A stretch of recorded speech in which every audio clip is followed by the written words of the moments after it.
ছোট পর্দা থেকে অভিনয় জীবন শুরু করে বর্তমানে বহু অভিনেতা অভিনেত্রী বড় পর্দায় অভিনয়ের সুযোগ পাচ্ছেন। কেউ কেউ আবার ছোট পর্দা থেকে বিরতি নিয়ে ওয়েব সিরিজেও কাজ করছেন। স্টার জলসার ইচ্ছে নদী ধারাবাহিকের মাধ্যমে অভিনয়ে হাতেখড়ি হয় সোলাঙ্কি রায়ের। তার আগে নিজের পড়াশোনা নিয়েই ব্যস্ত ছিলেন। ইউনিভার্সিটি ক্যাম্পাস থেকেই ছোট পর্দায় সুযোগ পান। স্টার জলসার ইচ্ছে নদী ধারাবাহিকের মাধ্যমে কেরিয়ার শুরু। গাঁটছড়া শেষ হওয়ার কিছুদিন আগেই সিরিয়াল থেকে বিরতি নেন। সেই সময় একটু বিশ্রামের প্রয়োজন ছিল অভিনেত্রীর, শরীরটাও সাথ দিচ্ছিল না।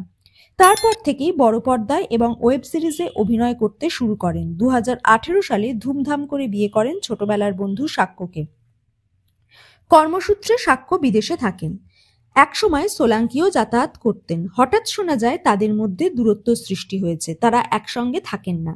2024-এ সোলাঙ্কি বলেন সাক্ষ্যর সঙ্গে তার ডিভোর্স হয়ে গেছে। তিনি বলেন, যখন দেখা যায় একটা সম্পর্ক টক্সিক হয়ে যাচ্ছে, কথা বলেও কোনো সমাধান হচ্ছে না, তখন সেই সম্পর্ক থেকে বেরিয়ে আসা উচিত। সবার আগে আত্মসম্মান।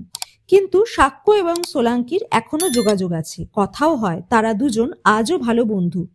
কিন্তু সম্পর্কটা এগিয়ে নিয়ে যাওয়া সম্ভব হচ্ছিল না। বাড়িতেও এই নিয়ে কথা বলাটা খুব কঠিন ছিল, কারণ দুজনের সম্পর্কে কোনো টক্সিসিটি ছিল না। শুধুমাত্র দূরত্বের কারণেই সম্পর্ক থেকে বেরিয়ে এসেছেন।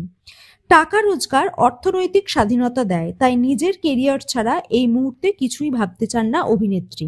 মাঝে বলিউডেও কাজের চেষ্টা করছিলেন, সেখানে ছিলেনও বেশ কিছুদিন, তাও শিখে ছেড়েনি। টলিউডে ফিরে এসেছেন। এবছরই ঋত্বিক চক্রবর্তীর বিপরীতে মৈনাক ভৌমিকের পরিচালনায় ভাগ্যলক্ষ্মীতে দেখা যাবে অভিনেত্রীকে।